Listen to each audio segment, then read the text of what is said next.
Receive this award. Thank you. Ladies and gentlemen, to present the Kennedy Award for Splash of the Year, a veteran who's had more than a few, and a great mate of Les Kennedy, Steve the Bar Rat Barrett.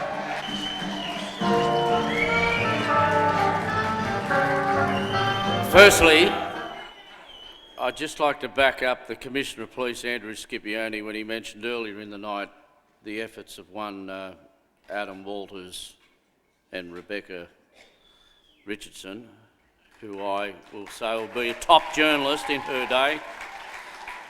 If it wasn't for Adam Walters and Rebecca, we would not be here tonight. And there are a few other people, Norm Lipson's brother, David Lipson, who's been the administrator of this function. Congratulations, David. And also Tony Fox, the graphics that you're seeing here, and his department, the 7 Network. And my boss, Chris Willis, for allowing us to get away with it for 3 months, 6 months. And also, we should never forget the girls in the library, Robin Fife. A newsroom, no newsroom functions without the girls in the library. Good on you, Robbie. Oh, sorry, my phone's going off. It's Les. What the friggin' hell do you want, Les? Yeah, Les, we can wait. I'll read your story tomorrow in heaven, mate. You're the Sun Herald tomorrow? Yeah, you're Sunday. I'll read your story on Sunday. Les, will you leave me alone? I've got something to do, Les. Les, will you stop driving me mad, Les? Les, I'll read your story on Sunday, mate, okay? What's it like up there in heaven anyway, Les? He's with us. The nominees for Splash of the Year are Patrick Lyon and Gary Ramage, The Daily Telegraph; Jonathan Marshall and Neil Breen, The Sunday Telegraph; and Lisa Davies, Louise Hall and Paul Bibby, The Sydney Morning Herald. The winner is Neil Breen and Jonathan Marshall, Sunday Telegraph. The judges all agreed this yarn was big and bold in its execution. The revelation that swimming champion Grant Hackett had used and abused the sleeping pill Stilnox was an unmissable headline. It shook the sporting world and forced our Olympic Committee to rewrite its manual just weeks ahead of the London Games. This front page and inside spread was the result of old-school legwork and the pursuit of contacts to beat deadlines in time for a striking Sunday splash. For those that can't hear him, Neil Breen, most of you probably can, is in London, and he does apologise for not being here this evening. We'd like to pay special tribute, please, to Jess Halloran, the elite sports writer who, while we don't want to name our sources, was instrumental to this yarn and was on maternity leave while we did it.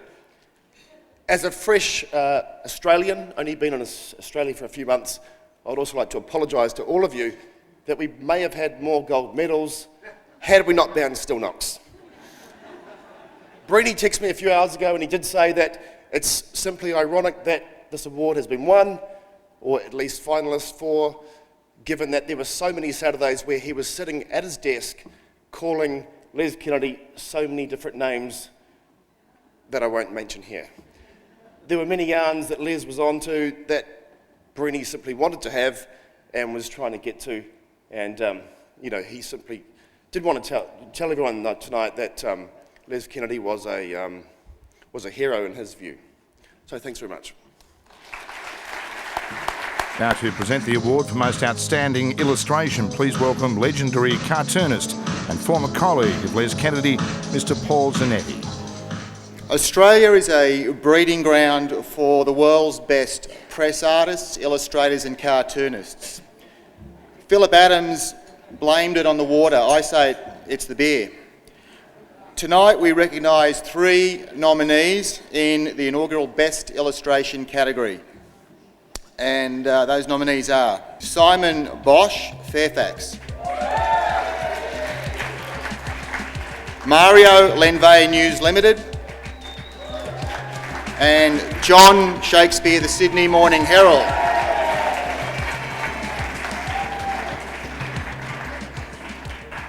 And the winner is John Shakespeare.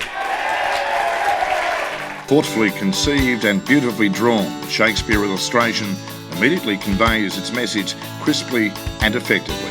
The balancing contrasts of the subjects instantly attract the reader, holding his or her attention with the vibrancy of colours and imagery. For everybody in the Fairfax family and to the organisers of the Kennedy Awards, thanks for a fantastic night. It's really special. Thank you. Bye. Ladies and gentlemen, it is our very great honour to welcome a genuine giant of Australian journalism, a great newspaper man and best-selling author, Mr. Philip Cornford, to present the Kennedy Award for Outstanding Investigative Reporting. G'day, comrades, cobbers. The task of investigative reporters is to keep the bastards honest by exposing them when they aren't. They've got a lot of work ahead of them because there are a lot of bastards still out there. The demands on the reporters are exhausting and at times frightening. The reporter needs a strong sense of commitment.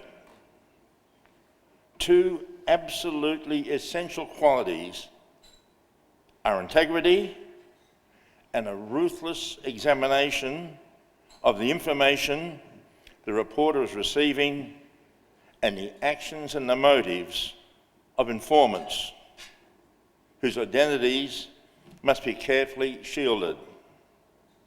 In many instances, they are putting their careers at risk, in some cases, their lives.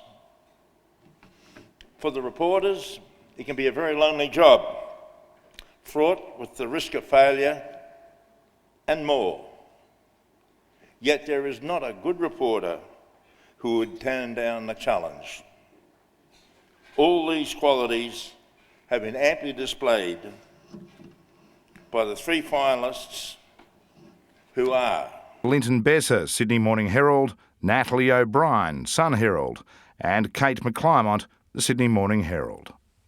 And the winner is Kate McClymont, Sydney Morning Herald. Kate McClymont broke and maintained her lead on the Health Services Union revelations which rocked the government, led to a police inquiry and forced Craig Thompson to resign from the ALP.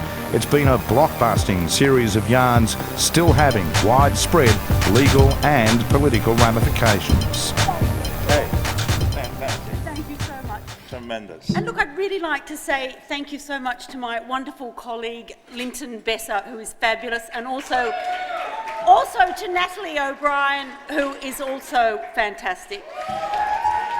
I'd like to thank Les's family for being here tonight, and thank you so much to the organisers. This is absolutely brilliant. I almost wonder whether Les might not have almost scooped the pool on a night like this if he actually wrote the stories and didn't just tell you about them. But investigative journalism, the most I think we can hope for in our job is to actually shine a light on things where people don't want us to look and to make a difference. So I thank you very much for this. Good writers are often believed to be the more sensitive ones, something which Hemingway might refute.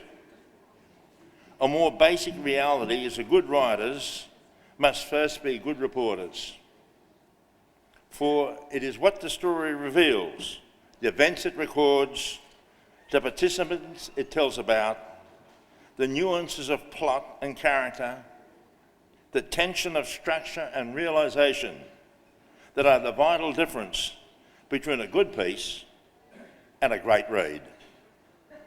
Lame ducks never fly, no matter how bright their foliage. What good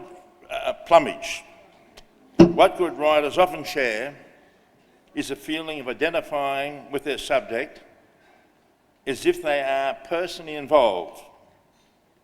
And it would be no surprise to learn that these are the writers who listen to their own instincts and obey. Good writing seeds the imagination so that the reader might become more than an observer and feel the emotions of a participant.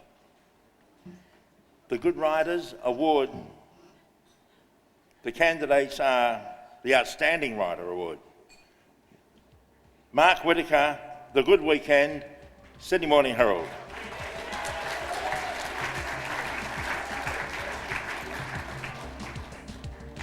Rosemary Milson, The Newcastle Herald. Adam Shand, The Sun Herald. There is a judge's commendation. Steve Barrett, better known as Steve Barrett, better known as Barrett, 7 Network.